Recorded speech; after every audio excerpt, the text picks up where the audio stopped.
Revenge films. I was married then. We met, dated, and married. It was ordinary. There was nothing out of the ordinary. When we were dating, my boyfriend, Hunter, said, "My parents died when I was in school. I have no siblings or relatives. I'm completely alone." and I felt I wanted to be his family from my heart. I accepted his marriage proposal, but there was no engagement party or even a wedding reception. We had a small family gathering instead, and I was happy. My dad was a president of a small company, and we were not billionaires, but we had comfortable lives. He bought a house for us, a brand new, newly built house. The house was big for two, but we enjoyed talking about future plans. This will be a nursery, our kids' room, etc. About a week later after moving in, unpacking was almost done, and we were about to resume our normal life. One day when I was back from work, there were people in the living room, a middle-aged couple and a younger woman about my age. They were talking with Hunter, and they looked at ease. There were age differences for his friends, maybe the relatives. Honey, are they your relatives? They're my parents and younger sister. I was totally stunned. I didn't understand what he said.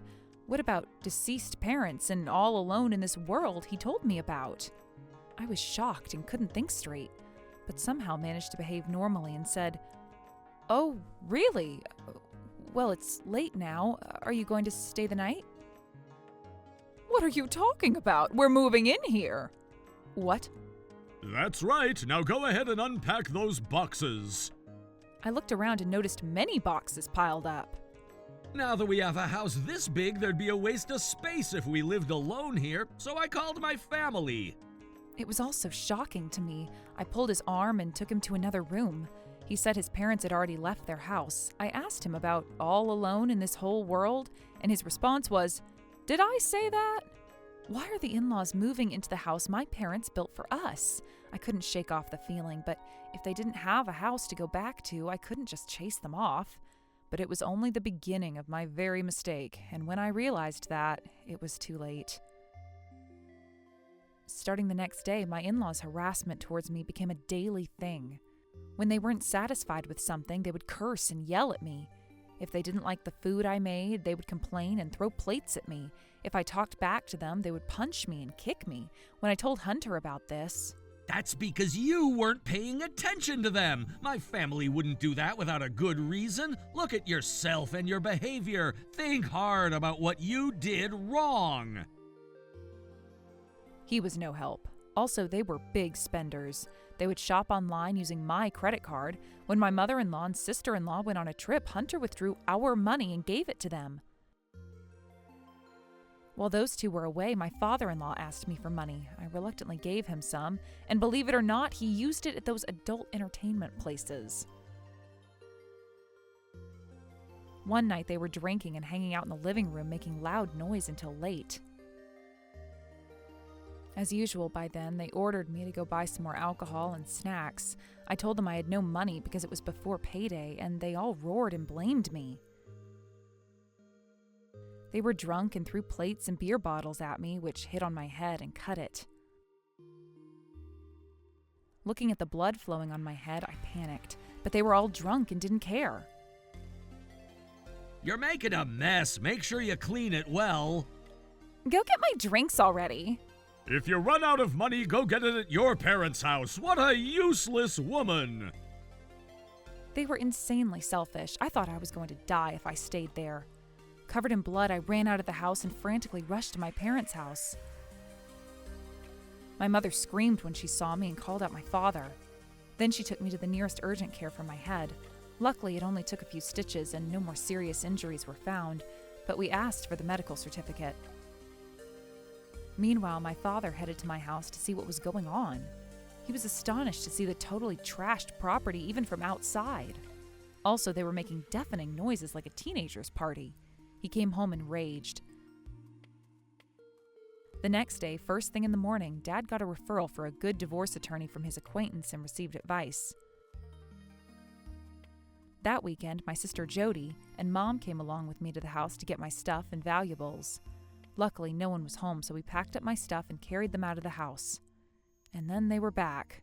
They saw Jody in the foyer, and my father-in-law mistook her for a burglar, dragged her out, and punched her. She lost consciousness and hit her head on the ground, bleeding. They saw the amount of her blood on the ground and panicked and ran away. When Mom found Jody lying on the ground bleeding, she screamed her lungs out. We called for an ambulance and went to the emergency room. Mom called the police at the same time and told them the situation. There were a few witnesses in the neighborhood, so the police talked to them as well. Jody had a few stitches on her head, but like mine, her skull was safe. I grabbed a few things and went to her hospital. I told Jody, who was lying in bed, "I'm sorry you got involved with my trouble." And she said, "It's okay. We can now officially sue your husband's family. You should make them pay well." I was with her 100%. Not only me, but they hurt and put Jody through this. There was no way I could forgive that family. Meanwhile, while they were running away, they got stopped by the police officers who were talking to the neighbors. They even injured the officer and were arrested and taken away on the spot. As a result, they were arrested for assault. There were witnesses who saw what happened to Jody. During the investigation, Hunter's sister was enraged and agitated and voluntarily told them how they verbally and physically abused me on a daily basis because I didn't obey them. Jody and I pressed charges on separate accounts, and there was no way we would back down. We demanded the restoration of the house and medical expenses for Jody and me. Jody's and my head injuries were the basis of the high compensation. Not only that, my parents were furious about the house they bought for me. They bought us a brand new, newly built house for me. But suddenly the in-law family showed up, who were supposed to be dead, and without telling me, they moved into the house and trashed it in a short period.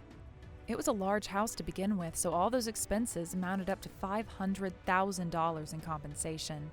Hunter was angry, of course. What is this amount? We can't pay for it! But everything written up was true. They assaulted me and my sister and trashed the house. Can't pay just doesn't cut it.